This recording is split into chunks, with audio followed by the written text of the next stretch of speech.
படமே வராமல் போயிடுச்சப்பா, பெருசு ஆடியோ வராட்டி என்னப்பா.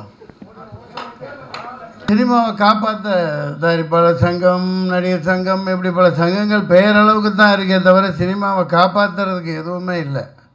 இப்போ சென்சார் பாருங்கள், இப்போ விஜய் தம்பி படம், அவர் ஒரு மாஸ் ஹீரோ, மாஸ் இது டயத்துக்கு வர முடியல. பொங்கலுக்கு வராமல் என்ன பக்ரீத்துக்கு விட முடியும்? ஒரு டைம் எப்போ அது சென்சாரெல்லாம் அதுவும் இப்போ சென்ட்ரல் மயமாக்கிட்டால் இது ரொம்ப கொடுமை. சென்சாருங்கிறது 4 ப்ரொடியூசர், ஃபைனான்சர் இருக்கணும், டைரக்டர் இருக்கணும், அந்த பாடியில் நடிகர், இந்த சம்மந்தமானவங்களும், சோசியல் ஆக்டிவிட்டி, சமூக சேவைகள், இந்த மாதிரி தான் இருக்கணும். இண்டிபெண்ட் பாடியாக இருக்கணும். இந்த சென்சார், வெங்காயம், இந்த மசாலெல்லாம் இனிமேல் இருக்கக்கூடாது. சென்சார் என்ன வேணாலும் கேட்கலாம். சென்சார் போர்டை கேட்டீங்கல்ல? நான் படம் எடுக்கிறவன் தான், எனக்கு சொல்கிறதுக்கு உரிமை இருக்குது. வாழ்க்கை ஜனநாயகன படத்தை 2 வருஷம் தூக்கிட்டு டெல்லிக்கு பொட்டியை தூக்கிட்டு அலைஞ்சேன்.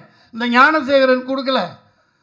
கடைசி நான் பொட்டியை தூக்கிட்டு இப்போ மாதிரி டிஜிட்டல் கிடையாது, அது வேறு காலகட்டம். நான் சமாளிச்சுட்டு வெளியே வந்துட்டேன். வாழ்க்கை ஜனநாயகம்னு படம் அது நல்லா ஓடிச்சு. ஒரே ஒரு ஷார்ட் அதில் இருந்துச்சு, இந்தியா விற்பனைக்குன்னு போட்டிருந்தேன். எது இந்தியா விற்பனைக்குன்னு போட்டிருந்தேன். நான் ஒரு காயலாங்கடை வியாபாரி.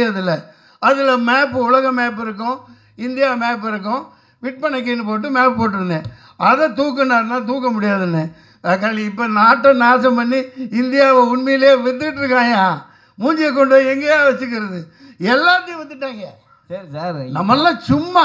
சரி சார், படம் வந்துருச்சு. கருப்பு முந்தான இது பாருங்க, 600 கிலோமீட்டரில் என்ன கங்கா, பெரிய எவ்வளோ பெரிய கிலோமீட்டர், எவ்வளோ பெரிய ரோடு, என்னாச்சு? தூக்கி அதானிக்கு அப்படியே கொடுத்துட்டார். 70% இந்த உனக்கு, இந்த அம்பானிக்கு. என்னடா நாடாடா இது? வித்து திங்கிறாங்க எல்லாம். கேளுங்க ஐயா. இல்லை சார்,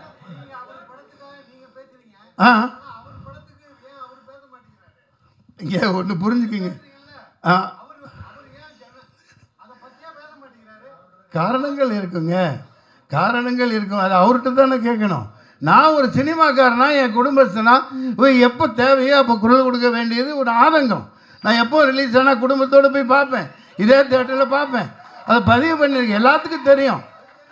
இப்போ ஏங்க நீங்கள் தனிப்பட்ட தாக்குதல்லாம் நடத்த வேணாம். அவர் தயாரிப்பாளர் எவ்வளோ பாதிக்கப்பட்டிருக்காங்க, லட்சக்கணக்கான ரசிகர்கள், கோடிக்கணக்கான பேர். அது ஒரு ஆஃப்டர் சினிமா தான், தூக்கி போட்டலாம், அது வேற விஷயம். ஆடியோ லான்ச்சில் எடுத்துட்டு இருப்பார் சார் அவரு. ஆடியோ லான்ச்சில் எடுத்துருக்க வரா, அப்புறம் என்ன ஆடியோ லான்ச்? புரியல. ஆடியோ லான்ச் ஆமாங்க, அதான் மலேசியாவில் தான் மாலிக் பாய் பின்னிட்டானே. பெரிய மலேசியாவே தூக்கி போட்டு அது வரைக்கும் உலக சரித்திரத்தில் இல்லாத அளவுக்கு பண்ணியிருக்காரு. அவர் தான் ஏழையா சார்? நீங்க குரல் கொடுத்துனுக்குறீங்க. தமிழ்நாட்டில் நடத்திருந்தா பரவாயில்ல. நான் ஒரு ப்ரொடியூசரா, அதோட பேசுறேங்க.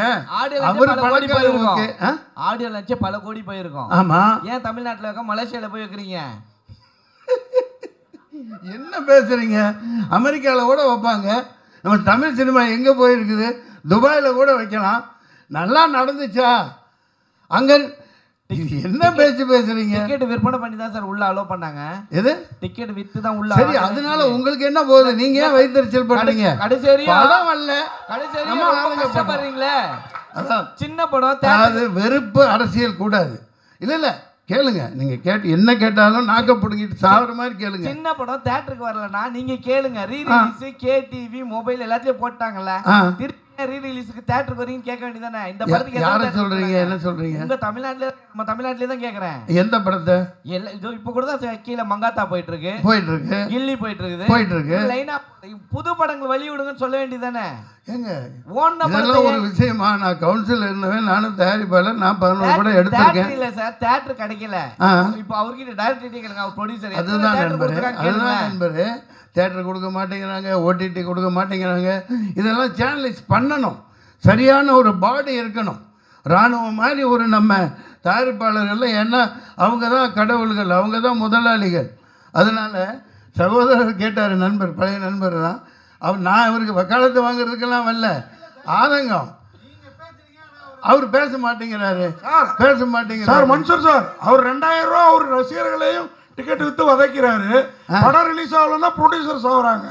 அவர் பேச மாட்டேங்கிறாரு, நீங்க எல்லாம் பேசி என்ன ஆக போகுது சார்? நான் அவர் நடிகர் இல்லையா? அவர் நாளைக்கு அரசியல்வாதியை வந்து என் உடம்புல ரத்தம் நடிகர் ரத்தம் ஓடுது இல்லையா? இன்னும் மீடியாவே மீட் பண்ண மாட்டேங்கிறாரு ஒரு சார். நிமிஷம். நீங்க ஏன் அவருக்காக காலத்து நீங்க 2000 ரூபாய் வாங்கிக்கிட்டு அவரு சினிமா காட்டாருன்னு சொல்றீங்க. அதுக்கு பவர் இருக்குது. வாங்குறவன் வாங்குறான், கொடுக்குறவன் கொடுக்குறான். நீ அதே 9,000 ரூபா கொடுத்து ஒட்டு வாங்குறிய ஒட்டு. அதுக்கு இங்க இருந்து கொடுக்குற உங்க அப்பா பாட்டன் காசு கொடுக்குற. 5,000 ரூபாய் கொடுக்குறிய ஒட்டுக்கு உங்க அப்பன் தாத்தா பாட்டன் காசு கொடுக்குற. இவன் உழைச்சு சம்பாதிக்கிறான். சம்பாதிச்சு போட்டோம். வாங்க வாங்க வீட்டு.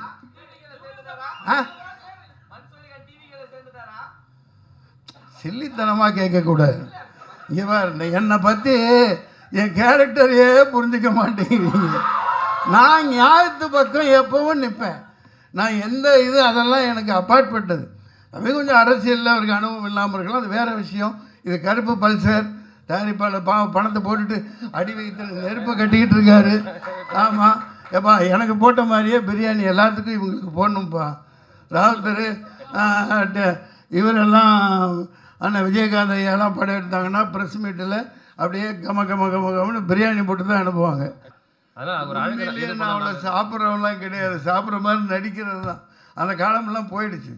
நான் வெஜிடேரியனாக மாறிட்டேன், அதிகமாக சாப்பிட முடியறதில்ல. இல்லை படத்தில் அது ஓகே சார்.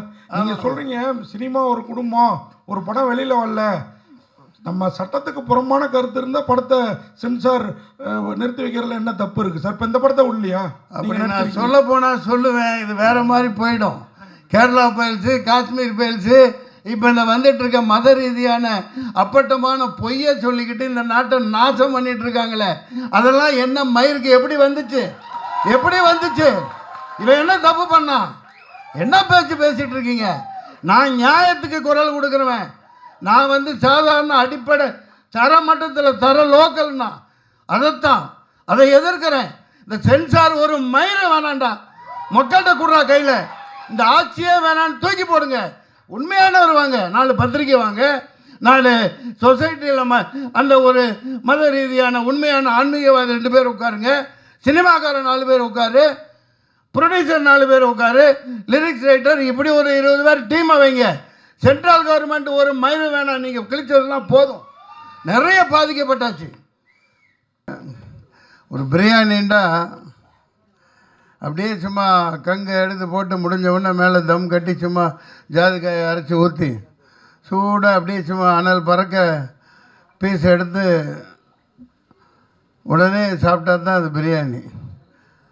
2 மாதம் ஃப்ரிட்ஜில் வச்சுருந்துட்டு அடுத்த நாள் எடுத்து சாப்பிட்டா அது பிரியாணி இல்லை. அந்த மாதிரி சினிமாவை இப்படி கஷ்டப்பட்டு எடுக்கிறாங்க. ரொம்பவும் கஷ்டப்பட்டு இதை பார்த்திங்கன்னா அந்த கதாநாயகி சொன்னாங்க, இவர் டைரக்டர் கூட சொல்லலை, மதுரைக்கா சொன்னாங்க, அந்த நீங்கள் பார்த்த ஜல்லிக்கட்டு காட்சியிலெல்லாம் நிஜமாகவே கஷ்டப்பட்டு ஆளுகளை வச்சு ரொம்ப பயங்கரமாக எடுத்திருக்காங்க. ஆரம்பத்தில் பார்க்கையில் எனக்கு கொஞ்சம் என்னடா இது, நம்ம பிராங்க் ஸ்டார் ராகுல் எல்லாம் போட்டு கலாச்சிக்கிட்டு நல்லா நடிச்சிருந்தாங்க. நிறைய புதுமுக நடிகர்களையெல்லாம் அறிமுகப்படுத்தியிருக்காரு. அதுக்காக நான் பாராட்டு சொல்லணும். ரொம்ப கஷ்டப்பட்டு இப்படி எடுக்கிறவங்களையெல்லாம் ஊக்குவிக்கணும். அப்புறம் பார்த்தா பயங்கரமான செகண்ட் ஹாஃபில் அடித்து நிகழ்த்திட்டாங்க. அதாவது இது சாபக்கேடு. நம்ம ஊரில் இந்த ஜாதினால் இன பிரச்சனைனால இந்த கபடி இந்த மாதிரி ஜல்லிக்கட்டு பல போட்டிகளில் பல திறமசாலிகள் வர முடியாமல் வரவிடாமல் மிகப்பெரிய கொடூரங்கள் நடக்குது. மேலே வரைக்கும் பாருங்க, வினேஷ் போகத்தா ஒரு தங்கப்பதக்கம் வாங்கிட்டு வந்திருக்க முடியும் ஒலிம்பிக்கில். மேலே இருக்கிற ஆட்சியாளர்களே அதை தடுக்கிறாங்க. இந்த மாதிரி ஒரு சூழ்நிலை, இந்த மாதிரி ஒரு சாபக்கேடு இந்த நாட்டில் இருக்கிற வரைக்கும் இந்த நாடு உருப்படாது. எத்தனை ஆட்சிகள் வந்தாலும் சரி, எத்தனை அதிகாரங்கள் மாறினாலும் சரி, அடிமட்டத்திலேருந்து ஒரு பல்சர் மாதிரி ஒரு கருப்பன் மாதிரி இந்த நாடு உண்மையான ஒரு ஜனநாயகத்தை இன்னும் பார்க்க முடியாத இருக்கையில் இப்படி ஒரு தவறான கைகளில் மாட்டிகிட்டு இருக்கையிலே ஒரு தைரியமான ஒரு கதையை அவர் எடுத்திருக்கார். அதற்காக மனந்திருந்து நான் இவரை பாராட்டுகிறேன். மிகப்பெரிய சாதனை, தைரியமாக எடுத்திருக்கார். அதை நகைச்சுவையாக சொல்லியிருக்கார். நான் அதிகம் பேச விரும்பலை. நீங்களே பார்த்துருக்கீங்க, தென் மாநிலங்களில் பல இடங்களில் இந்த ஆணவ படுகொலை, ஆணவ கொலை, ஒருத்தன் வந்துடக்கூடாது, ஒருத்தனை மட்டும் தட்டியே வச்சுருக்கணும் அப்படிங்கிற போக்கு என்றைக்கு ஒழியுதோ அப்போ தான் முந்தானத்து நம்ம கொண்டாடின குடியரசு தினத்தின் உண்மையான அர்த்தம் நிற்கும் இந்த நாட்டில். பாபா சாஹேப் அம்பேத்கர் 7-8 பேர் சேர்ந்து எழுதுனாங்க. அந்த 2.5 வருஷமாக அங்கே ஃபின்லாண்ட், லண்டன், அங்கே இங்கே போய் டென்மார்க் பல நாடுகளில் போய் 8 பேர் கொண்ட குழு. அதில் Ambedkar drafts and committee leader. எனது கைகள் இழுக்கப்படுகின்றன, எனது கைகள் இழுத்து செல்லப்படுகின்றனெல்லாம் வேதனையாக சொன்னார். அதே மாதிரி ஒரு தடவை அதே அமைச்சராக இருக்கையில் பாராளுமன்றத்தில் சட்டத்தை எரித்தார். இன்னமும் அதுக்கான தேவை அதிகமாயிட்டே வருது. அம்பேத்கருடைய சட்டங்களே இந்த நாட்டில் வட மாநிலங்களெல்லாம் செத்தே போச்சு. சும்மா பேருக்கு சொல்லிட்டு ஏமாற்றிட்டு இருக்காங்க. பல பேர் பாதிக்கப்பட்டு இருக்காங்க. உண்மையான வீரர்கள், இந்த பல்சரை போன்றவர்கள், இந்த கருப்பனை போன்றவர்கள், உண்மையான இந்த நாட்டின் குடிமக்களுக்கு இந்த ஜாதிங்கிற போர்வை போத்தி அரசியல் இதெல்லாம் ஒழியணும். அதற்கான சாட்டையடியான ஒரு கதை தான் இது. ஒரு பயங்கரமான ஒரு இதை வச்சுக்கிட்டு எப்படி அமர்த்தப்படுறாங்கங்கிறத காமிச்சிருக்காங்க. நான் அதிகம் பேச விரும்பலை. எனக்கு எப்போ போனாலும் ஷூட்டிங் போனாலும் நல்லா ஆவி பறக்க பறக்க பிரியாணி கொடுத்து சாப்பிட வச்சிடுறாரு. படத்தில் பார்த்துருப்பீங்க, நான் சாப்பிட்டுக்கிட்டே தான் இருப்பேன். ஆமாம், அது என்ன பண்ணுறது, அது ஒன்றும் பண்ண முடியாது நம்ம. நன்றி. இந்த படத்தை நீங்கள் மக்கள்கிட்ட கொண்டு போய் சேர்க்கணும். மற்றவங்க இதை பற்றி பத்திரிக்கையாளர் யாரும் முக்கியமானவங்க பேசுனா ரொம்ப நல்லா இருக்கும். ரைட், நன்றி, வணக்கம். கருப்பன் முட்டினாரா? ஐயோ சொல்ல மறந்துட்டேன். இவங்க ரொம்ப அற்புதமாக நடிச்சிருந்தாங்க. எல்லா கதாநாயகிகள், சின்ன சின்ன பாத்திரங்கள்லாம். தினேஷ் வழக்கம் போல் வர முடியல. அவர் ஒரு அற்புதமான மனிதர்.